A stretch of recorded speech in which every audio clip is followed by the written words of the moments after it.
The following is a presentation of the Matt Talk Podcast Network.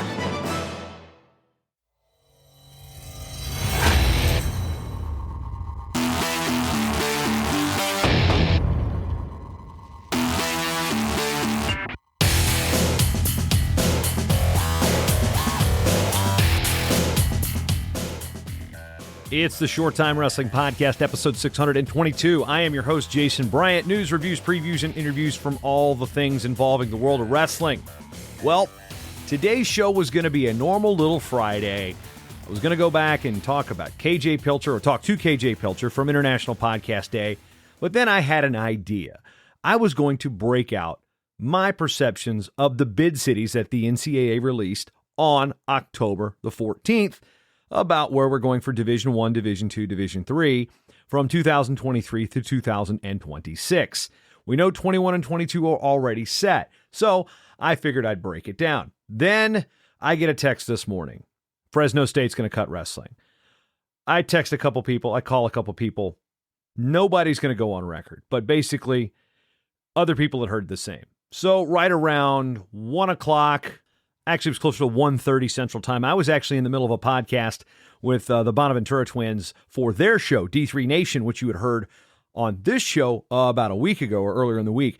But I was on their show talking about how much I love D3 Wrestling, and then I get the group text, Fresno State, WTF, knew it was coming, didn't see anything, and then ultimately the release has been announced that Fresno State at the end of this year will be dropping 3 sports, including 2 sports that it had started since 2009, women's lacrosse, men's tennis, and wrestling. So, to go to the official statement, Fresno State Athletics announces program changes. None of these public relations folks, and sometimes I feel really, really bad for the SID that has to write this stuff, knowing that athletes that they work with are gone. And it comes from over top of them in some situations where this will it show up on their social media platforms. I'm wondering, as I record this, the Fresno State release was put out at 1:05 Pacific time. As of right now, it is 1:40 Pacific time. So 35 minutes. The website has been up on the website, or the release has been up on the website. Nothing on the Twitters. Nothing on the socials about it. So they're going to do this announcement on a Friday, which is, Drop Sports 101 playbook. They're going to do it on a Friday. Everybody's going to go on vacation, and they're not going to social it. They're not going to put this news out about their program on social media. Yeah, like that's going to dissipate the blowback, okay? Fresno State actually added women's lacrosse in 2009. Women's lacrosse got a lot of blowback from the wrestling community in Fresno as being the reason why they got cut. It's like, my friend Sarah Lautenbach was a assistant coach there for a while. She's now a Division III head coach of lacrosse up there, but it's like, hey, people blamed lacrosse for the cut, just like blaming volleyball at Old Dominion. The blame doesn't fall with those teams. The blame falls with who did all this stuff and who can't manage money. That being said, that's the news. I will give you the brief synopsis I'll give you the athletic speak. In response to ongoing financial challenges for Fresno State Athletics, read they don't know how to manage their football program's money correctly, whose revenues have been dramatically impacted this fiscal year by COVID-19, Fresno State announced today its decision to implement program reductions that will ensure long-term financial sustainability of its athletic program. Financial stability of an athletic program is becoming a misnomer. It's bullcrap. That's what it is. Athletics is the model we have right now is not sustainable. So if they're at the minimum for the men's sports, they're at the 6, and now they're trying to push through. Not they being Fresno State, but there's also now rules out there that they're trying to circumvent the NCAA minimum numbers of sports and how many team sports and stuff. We're gonna if they let those things get approved, that's going to be disastrous. But Fresno State, according to this, those 3 sports have to the end of the 2020-2021 academic year. So they will be on the mats this season. That is it. So this President Castro, has been on Short Time talking about how important it was to bring back wrestling to Fresno State. And now pandemics show that money matters, and the only students that matter for a school are the students that can make the school's money. That is the reality of Division I athletics. Absolutely. The student athlete, which a lot of people find is a misnomer, the college athlete is only important to the school as if they bring in money.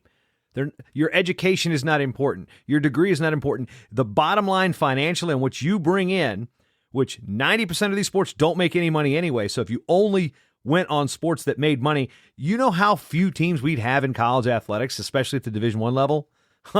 Now, Division III would be thriving because guess what? They don't have athletic scholarships. They look at the athlete coming in as cost and attendance paid. Yeah. You know what? I think we'd be better off if we had a Division III model. Anyway, I can't quantify that, and I can't really break it down. It's just a gut feeling. You know, Division III is adding sports left and right because they want students to come in. Well, maybe if what we need to do is we need to, hashtag be a wrestling fan and support every wrestling team we can, whichever division we can. If it's close, do that. Now, moving off to a better subject, and I'm talking about the announcement of the fan sites, and I wrote a full breakdown of this thing. I was going to read it or have that be the show today, but at that word count, you know what? There's some nuggets and knowledge in there. Nuggets and knowledge for you, the wrestling fan. So I'm going to look at these championship sites. I'm going to give you a perusement of such.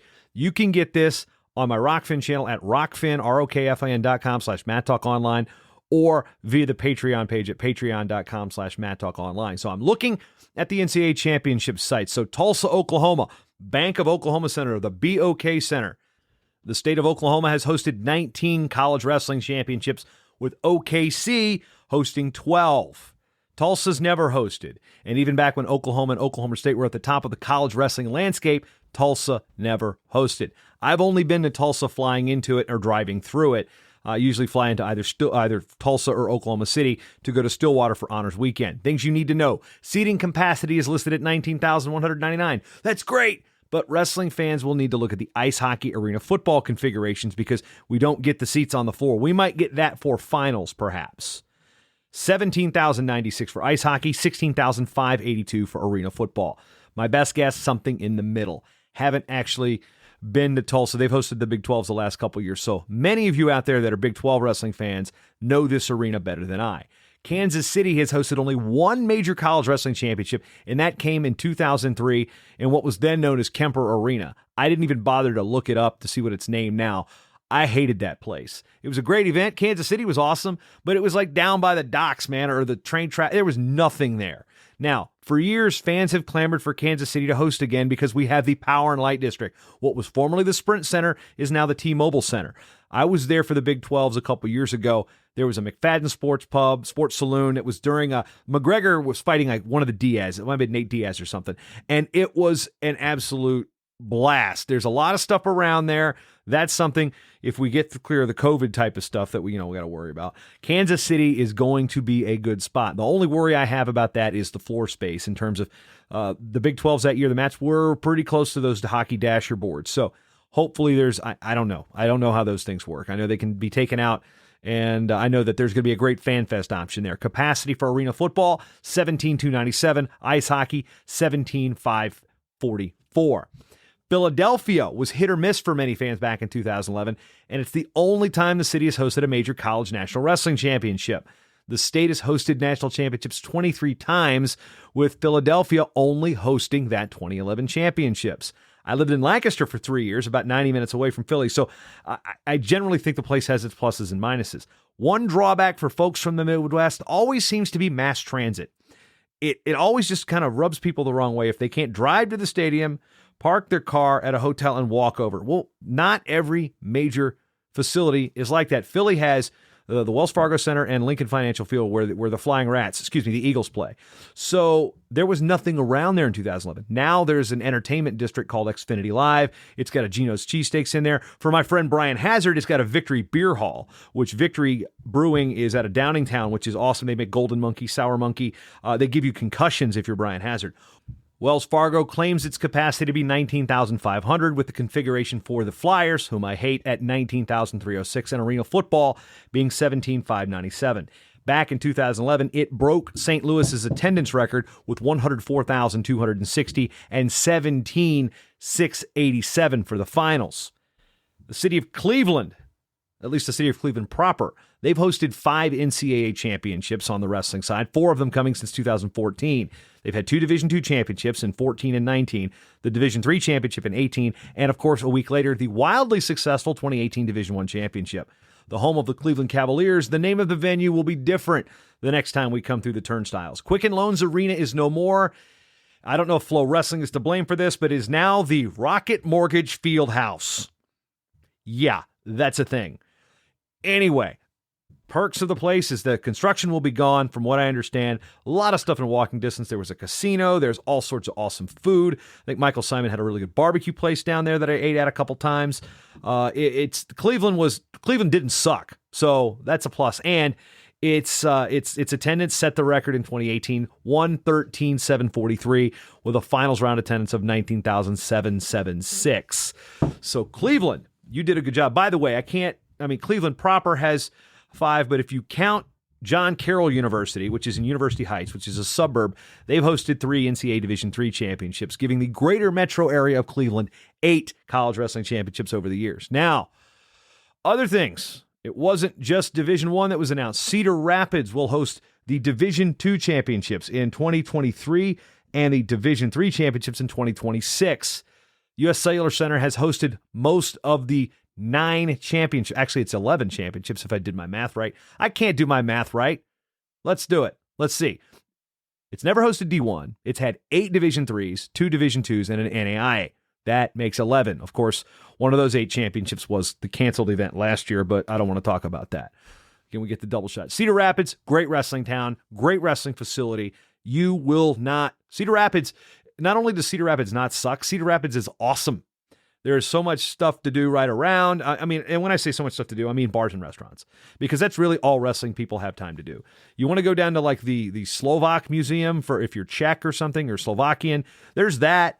I think there's like cereal across the street, and there's a Perkins that I know of. But no, there's stuff right around the U.S. Cellular Center, and the perks there is the hotel, the host hotel, which many of the teams stay, is connected. That's a plus. Now, moving on, Park City, Kansas, and you're like, wait, what? It's outside of Wichita, folks. Wichita is pretty much the host, but Hartman Arena in Park City, just north of Wichita, will be the host. And I've been in this facility. It hosted the NAIA championships in 2020, which was the last college championships I announced. Hartman Arena doesn't look like much on the outside, but I think it's good sound system, it's good seating in the lower bowl, and the floor space is going to be good for the Division II championships. The only drawback maybe is the amount of workout space, but the NAIA tournament is bigger in terms of entries than Division II, so the fewer athletes, fewer coaches should make that situation kind of clear itself up. If you want to stay in Wichita, downtown Wichita is just 10 minutes away, so hop down, get a couple breweries if you're into that kind of thing, and I'm into that kind of thing. Jackie Paquette at University of Indianapolis is singing "Oh Happy Day" as Indianapolis. You know, it's the home of the NCAA, but it hasn't been the home of the NCAA championships at any level. Jackie works at the University of Indianapolis. They're Division II. Guess what? They get Division II, and they're hosting it at, get this, what is it called? The Indiana Farmers Coliseum, which is on the Indiana State Fairgrounds. It's the home to an ECHL hockey team and of Ooey Pooey. Ooey Pooey, if you don't know what that means, I'm not just making it up. Indiana University, Purdue University of Indianapolis. That's a Division I school. Doesn't have wrestling, but they play their basketball games there. Indianapolis also held the Olympic trials in the past, but one of their biggest assets to this is the aforementioned staff at the University of Indianapolis, or UIndy. They've run the Midwest Classic for over 40 years, so they'll have the staff to be able to handle this type of championship without an issue. It's been 16 years since I spent any time in Indianapolis, so I can only reference the Slippery Noodle for how quality its food was. I don't even know if it's still open. And as far as the beer goes, I was still drinking Natty Light back in 2004. Sioux Falls, South Dakota. They get the 2026 Division II bid. South Dakota has hosted 6 college wrestling championships, with Brookings hosting 3 Division II championships during the time the Jackrabbits were D2. For some reason, Spearfish, South Dakota, has also hosted the 1964 NAIA championships. The Denny Sanford Premier Center hosted the 2016 D2s, and like Cedar Rapids, was set to host the 2020 championships. Having never been to Sioux Falls other than driving through it, I've got to believe that if the D2 crowd wants to go back there, and the Northern Sun Conference, which is an awesome conference, they serve as the host, yeah, that'd be good things. Now, Northern Sun member school Augustana is right down the road, but that school has expressed its desire to move to Division I. So what that means for the tournament scheduled 6 years from now remains to be seen. Roanoke, Virginia hosted the 2019 NCAA Division III Championships at the Berglund Center, which is pretty much known as the Roanoke Civic Center. Loved it. Yeah, it's my home state. I got to announce an NCAA championship in my home state. Freaking awesome. It was the second championship that was actually hosted by the Commonwealth of Virginia because did you know the 1936 NCAA Wrestling Championships were held in Lexington at Washington and Lee? Yeah. This whole thing is a fact drop, by the way. No music necessary. Roanoke's facility is outstanding, and the proximity to hotels is close enough, but not completely walkable. The large parking lot makes this not too much of an issue. The facility was renovated and is beautiful, renovated a couple years ago, and as much as I detest the Salem Civic Center for its VHSL handling of the state wrestling tournament there, the people that worked those tables, yeah, they worked the Division III championships, and guess what? They knew what they were doing. I'm looking at you, Jonas Coral's mom, whose name I'm escaping right now. Downtown Roanoke is also transformed into a small, vibrant area of restaurants. There's even a craft brewery down there, which I think it was called Three Notch. I didn't look it up, but I just remember it was really good. I don't want to give too many free promos for people that aren't buying advertising on the show. Hint, hint for you, Mac and Bob's in Salem, Virginia, because that's a place that I missed out on the last time I was in Roanoke. That's not going to happen the next time, although I'm looking ahead. Let's see, 23. So I've only got to wait 3 more years to get a calzone. Make sure if you live in the area, go do that too. Now, if there was a college town I would not have lasted in, it would be La Crosse, Wisconsin. You can just do the Googling on the bars and such. La Crosse Center has hosted the Division III championships on 3 other occasions, 2011, 2012, and 2017, and now the city will get its 4th shot at the Division III championships in 2024. Those other 3 appearances, or those other 3 sites, other 3 championships, all won by Wartburg. Eric Keller probably likes this one. And finally, Providence, Rhode Island will be hosting, guess what? Its 2nd NCAA Wrestling Championship. Yes, its 2nd when the Dunkin' Donuts Center. Oh, it's one for your waistline for wrestling. Dunkin' Donuts Center in Providence will host in 2025. 2nd? Yes, 2nd.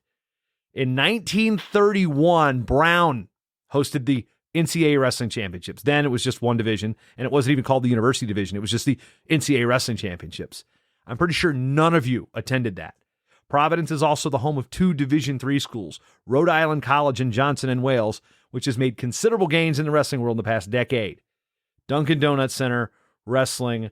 Never been to Providence. I've been to 4 former Soviet republics, but I've never been to Rhode Island.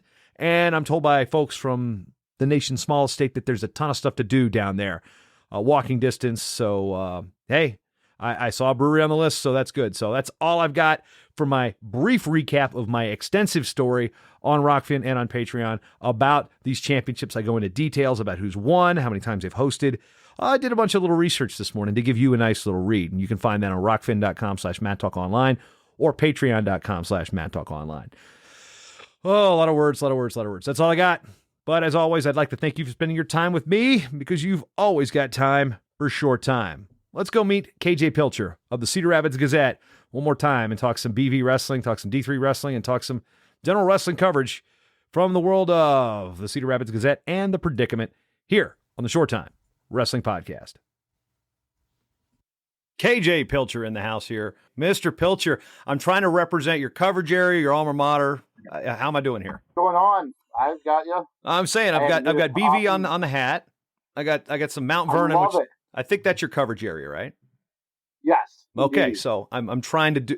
I don't know if anybody's picked up on this yet, but I'm trying to theme up with our guest today. And KJ, former well, I don't want to say former because you don't actually get it removed. Past award-winning journalist. You got a bunch of awards. You have many leather-bound books, including ones from the National Wrestling Media Association, which we have these big glasses now.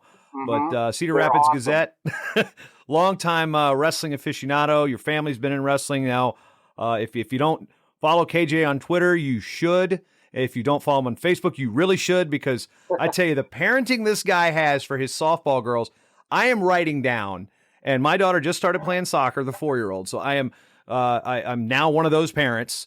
Uh-huh. And so we're going to be talking wrestling. We're going to be talking questionable parenting methods, as you have said it. But KJ, welcome to International Podcast Day, and I'm glad you're a part of it, man. Hey, thanks for having me, Jason. This is fantastic. Not only do I consider you a friend and a colleague, but you're somebody that I admire and just enjoy seeing your work on many different platforms, from what you've done with podcasts and online and writing, and your announcing. I was pretty honored to be able to work by your side most of the time. Yeah, we've sat next to each other quite a bit. We've had some Twitter discussions from across the arena at Midlands. One of the cooler things I think I actually saw you do, I'm going to get into your Division III career. When you got to be I guess part of the Grand March at the Division III championships a couple years ago, explain the background and how that story developed. Yeah, really, I'm not exactly sure, but Cedar Rapids has been kind of a semi-regular host of the NCAA Division III championships, and obviously one of the individuals and the driving force behind that is Dick Simmons. They call him the fixer, and he decided in that the parade of All-Americans to have individuals. Over the years they've had co-All-Americans and champs, and then Cornell All-Americans and champs, and this specific year he wanted to make sure to include people in the Cedar Rapids area that have been contributors. And for some reason, he thought I was somebody that was worthy of that. I disagree with him fully, but it really meant a lot. He knew my background, as you mentioned. You're wearing the BV hat. I was lucky to kind of be a small, very small part of the BV program in the 1990s and stuff. We've talked about that on podcasts before, just how important and crucial that was for me and what it's led to. And he felt he felt it was worthy to include me in that and what I've done as far as covering the sport. I felt really weird, My older brother was an All-American. He was somebody that earned kind of being on that stage. I was somebody, I've just covered the sport. I didn't deserve to be up there with some of those other guys. I think Heilman from Cornell was one of the other individuals leading the All-Americans out. Now an assistant coach at Air Force. Yeah, and it's like I don't deserve to be out here, but whatever's asked of me, I'll do for the betterment of the sport. And if I was asked to carry, I think I carried like the 157 pound. I led the 157 pounders out, but that was a great honor. Probably the neatest thing I think I've ever experienced, being able to be a part of that and lead those All-Americans out that day. It was pretty cool. And my wife and daughters were there. I don't think they knew what the hell was going on, but they saw me in a suit and out there in front of everybody, so they were pretty proud too. That was the last time you were in a suit, because we don't wear suits when we cover events. Yeah, we don't wear. When was it? Maybe maybe that was. I think maybe Easter. Maybe there was an Easter somewhere. I'm not exactly sure, but yeah, it's few. There's more dust on that thing than maybe the 8-track cassette tapes I have in the garage. I don't knock the 8-track. My 81 El Camino had an 8-track player in it when I was driving it in high school. So you had an El Camino? I had an El Camino. My mom still has it in the garage in Pocosin, Virginia, where really? Oddly enough, the last time I was actually on Pinning Combination, I was actually in my hometown outside of the wrestling room. But Pinning Combination, your podcast, it's a different iteration. You've gone with the RSS feeds, the straight audio, and now you've got an interesting collection of people that you now host on Facebook Live with Wyatt Schultz from The Predicament. You see him as a photographer. I've known him for years in Fargo. And then former coach Dick Briggs. You see it there as part of the newspaper's offering. And we'll have Cody Goodwin on later talking about what they do at the Des Moines Register. But you are part of basically like the four. I call it like there's like 4 or 5 newspapers in Iowa that really have what I would consider one of the most aggressively tough beats. You cover high school and college wrestling in one of the most wrestling crazed states. I know from a stats perspective, when I have something from Penn State on, the numbers come in big. When I have something from Iowa on, the numbers come in big. But you could have Iowa, Iowa State, and Iowa high school wrestling, and that just all funnels into the papers. I mean, you, Nelly, Andy previously, now Cody. I mean, Steve Batterson. There are so many different angles, and it's still an aggressive wrestling beat. So how is the podcast side of things and the wrestling beat kind of melded and using one with the other to make sure you can cover all angles? Yeah, that's a really good question because,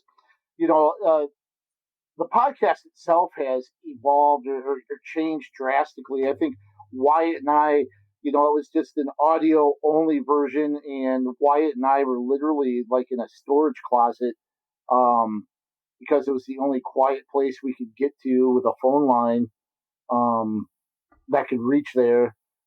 Back in I think it was 2011, I think, when we first did the first pinning combination podcast, and then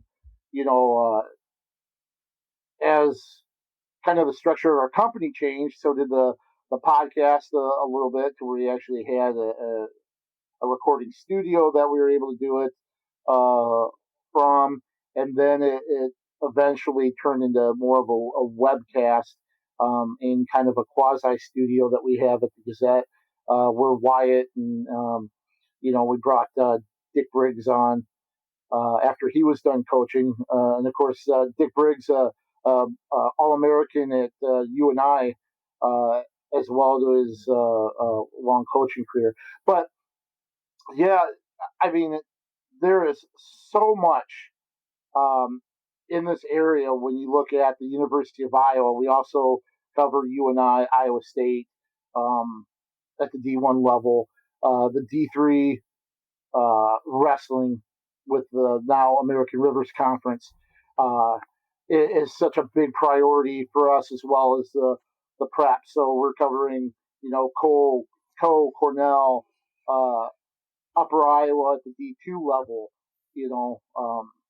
Luther College, Wartburg. We have a lot of area wrestlers that are at those other institutions that maybe are outside our circulation area that we cover. And the podcast really allows us to kind of encapsulate everything that we cover into one net, pretty much. The podcast at one time was just one complete podcast covering everything, and now we've kind of broken it up into two things because there's so much. I mean, we were going for like 90 minutes at times because there's so much to get to. So we decided, hey, let's break it up into a high school version and a college version, and then that's been kind of the best thing for us, because there is so much content, so many stories, and so much going on, especially in this area, that we the nets were starting to give way a little bit. So we've broken that out to really shine a broader light on both sections. Yeah, I just want to know how many times, because I periodically listen based on the amount of volume of what I need to know about Iowa. For example, I was listening to iWrestle going down on the night of conflict, which I had the opportunity to announce. So in those cases, I would listen to shows as, okay, I'm going into this, and I'd see a guest that was previewing this. I would go in as a media professional or as an announcer. I would listen to that show to make sure I'm going to get stuff, because podcasting gives you a little, I mean, as a journalist, I mean, in the print media, and that was my past career, was you get 12 to 14 inches. You can't get everything you want to say about somebody into something. And from a journalistic standpoint, this is not just great for, who you're interviewing, but, for your colleagues that say, okay, well, KJ had this really good feature on this kid. Wow, I'm going to dive into that for my readership, because while it may not be your coverage area per se, you may get somebody like Kyle we just had on from track, give it national attention or something along that line. So what's it like to bring that journalistic wing to a medium that's really kind of changed the game in our sport of wrestling? I think the tagline that we tried to really live by at the Gazette was a one-stop kind of shop, for our coverage, where you can get the written story. Like you said, a lot of times it's a little bit more condensed than what it might be due. So you're able to really expand on those things, in the, online when we're discussing things. It's a lot easier to make it conversational when you're dealing with a feature or a subject than maybe a little bit more formal print wise. But the one thing about the medium is that there are such great elements out there that you can be exposed to different stories, like you mentioned.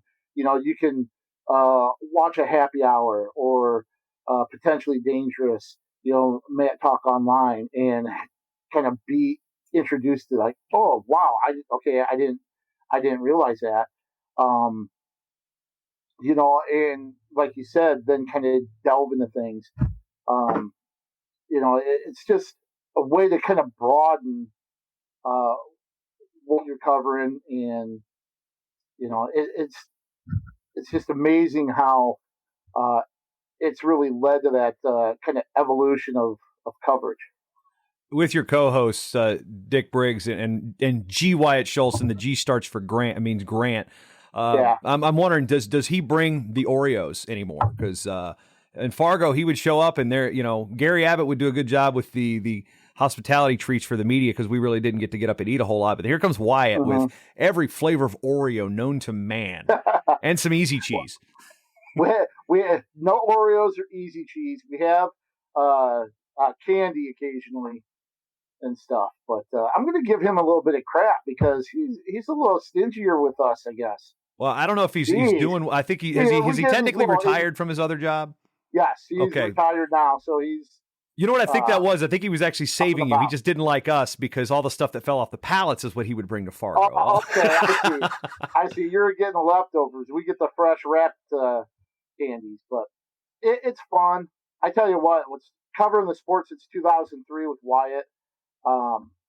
That's a relationship where, I can remember when we first just sat down and started talking. It was literally in the corner of a mat during the 5 seasons duels at Cedar Rapids Kennedy's gym.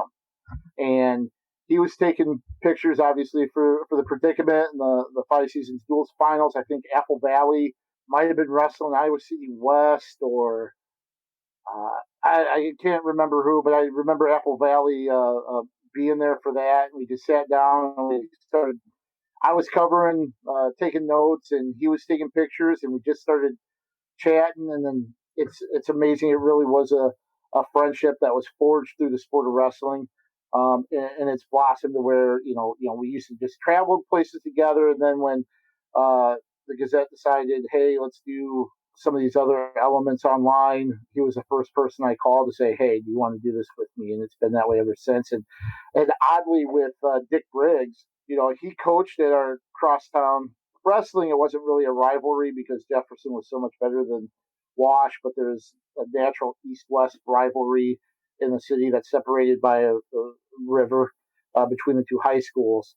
And when I was in high school, I did not like him or his. I did not.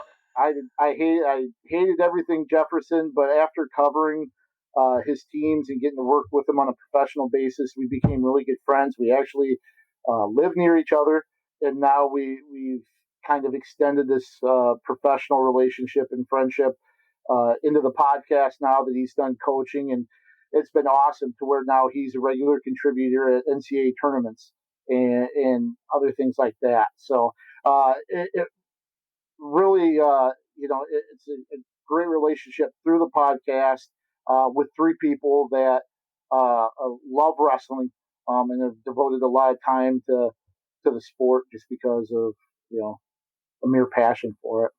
When I hear the name Briggs, I mean, I guess when I'm not from Iowa, so I was exposed to the stories of Don Briggs.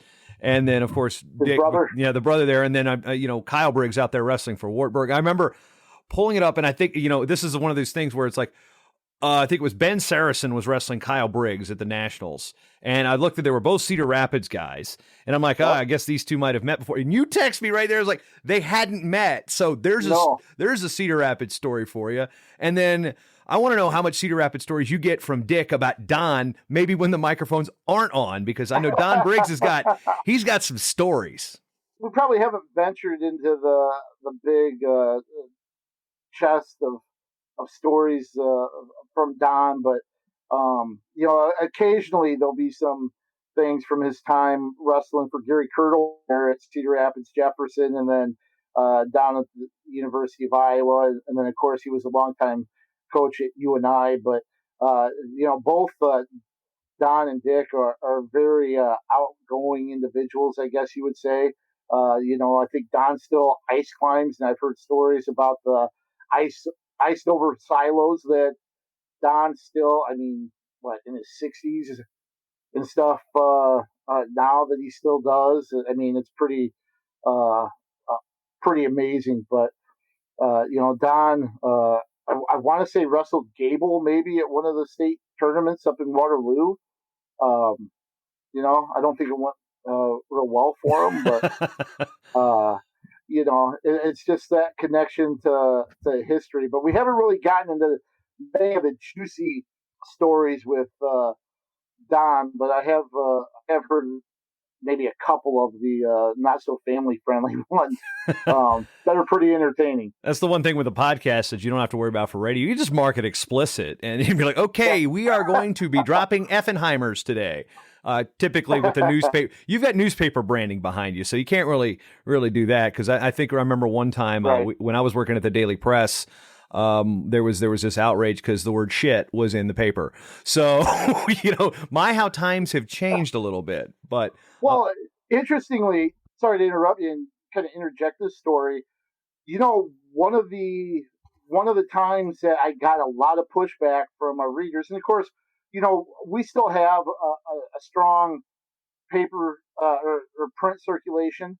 A lot of rural areas that we go to, so a lot of older people still read the paper. I got a lot of pushback the year that Matt McDonough lost Brandon Preson, I believe, in the Midlands Finals, and I quoted McDonough verbatim saying that he was pissed.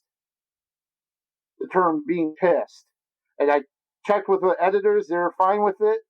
We went with it, and I got a pushback from a lot of the older readers that were upset about using the term being pissed, which kind of blew my mind. But well, that's a college athlete. When you mentioned that. Well, on the same note, I remember that story too. Story similar. I was covering the AA state tournament back in Virginia, and a kid from Lafayette. I remember the match. Austin Moore from Lafayette High School in Williamsburg, same high school as Lawrence Taylor, by the way, was wrestling one of the Artuzio twins from James Wood High School. I think it might have been Kyle. Again, this is stuff that, I want to say 04-ish range maybe. And Artuzio threw him to his back early. He was down, so Moore was down 5-0 and then decked him in the semis. I think it was. It might have been the semis. And then he got to the final. The details of which match it was or lost, I think it was the semis. And then I quoted him in the paper as saying pissed. Then I go back and see it the next day and it says ticked in parentheses. Oh, really? And I'm like, okay, I can deal with that. But I was like, yeah. And I was like, oh, it's a high school kid. The difference there was if I would have quoted a McDonough, college athlete above 18, you can speak like that. You're an adult. Whereas, Moore was probably 18 at the time. He was a senior, still a high school athlete. So there's always that. Now, with what we've got on news sites today, Who knows? Now, as it pertains to the Gazette, was pinning combination something that was launched directly with the Gazette in mind, or was that something you did and then they said you pitched to them and be like, hey, I want to do this, and I'm using, say, down in Florida, the Orlando Sentinel, Brant Parsons did his own little thing and then got the Sentinel involved with it because that's where he worked full time. So I'm curious on the germination of pinning combination with the Cedar Rapids Gazette. It was mostly through the company. I mean, they're looking to do some things. We've done a few little things to kind of dip our toes into kind of a multimedia pool, I guess you could say. And then I just went to him and I'm like, you know what? I want to do something where we just talk about wrestling for an hour and bring some guys on, because right now it's more of a still show and it's just the three of us talking. Before it was Wyatt and I talking to coaches or wrestlers and stuff, which is something I'd like to get back to. But mostly it was kind of the Gazette starting to venture into this, and the minute that they said, hey, we're looking into doing this, and actually they're talking to, I believe, Mark Morehouse about Iowa football, doing something there. And I was like, hey, I would love to do something with wrestling. And they're like, well, what do you mean wrestling? But it's Iowa wrestling, like, sells your papers. Yeah. And I'm like, well, it could be college and high school. I think people would love it. And, of course, J.R. Ogden, I got to say that, he's the editor there. And usually anything that deals with wrestling, hey, let's do it. If you want to do it, let's do it. He covered the sport for a long time. He followed Mike Chapman. I think a lot of people know Mike Chapman's history in covering the sport. It really kind of taught JR a lot of things, and JR is really supportive when it comes to wrestling coverage. So when we mentioned that, hey, how about doing this as part of it, it was all for it. So it was pretty much through the Gazette. They decided, hey, we're going to go this route, and I jumped up and said, let's do wrestling, and it really caught fire because this is going to sound really, really silly, JB. I'm all for silly. Bring me silly. But in the studio, the podcast that we have, some of the main ones, we do it for different sports. Mike Halas, our national award-winning columnist, has his own podcast. Doesn't he portmanteau his name into it too somehow? I think I've seen it as like Flosscast or something like that. Or and I can't.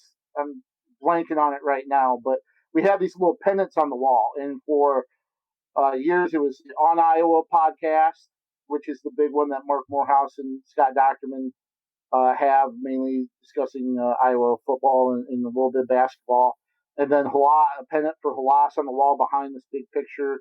Last winter, we finally got a pinning combination pennant to put up there because the viewership had grown to the point where it was one of the top 3 or 4 podcasts with the company. So that was something that we thought was pretty cool when they decided, hey, we finally have, we've kind of finally gained the status, I guess, for that. Find the Pinning Combination podcast at thegazette.com.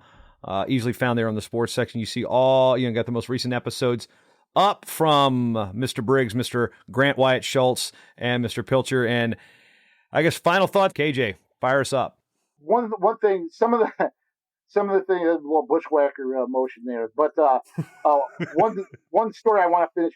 We've had coaches. We talked to people like you, Terry Steiner. We've had coaches one coach actually he was delivering puppies from his kennel when we were talking to him. Jeff Voss from West Delaware, who's part of the NWCA and everything. It's been really fun and exciting to be a part of that, to have ambassadors of the sport, like the people I mentioned on there, to be able to cover the sport in one that's rich in an area that's rich in tradition of wrestling fabric. We always say is kind of intertwined with the blue collar and agricultural background of the state of Iowa, and the people that been able to work with are fantastic. We will be firing up here pretty soon. We kind of do have it structured within the confines of the season. It's a seasonal podcast now, but we will be firing up here pretty soon. We'll be able to see that at thegazette.com, and then you can follow me and for updates at KJ Pilcher on Twitter, and then Facebook on the mats as well. Now that we'll be getting into some things. KJ Pilcher, always a pleasure. See you in a couple weeks, man. Hey, my pleasure, JB. We'll see you then, bud. Thank you.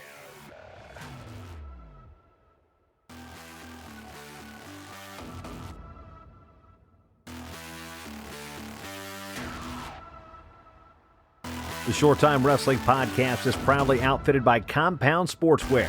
Shirts, singlets, custom gear orders, everything you need. Call up Cliff and the crew at cmpteamwear.com.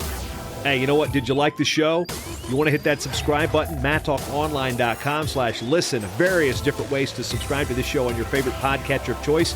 And if you're already subscribed, you're already listening, you love the show, and you want to support this show and this network, MatTalkOnline.com/join the team. Become a team member today.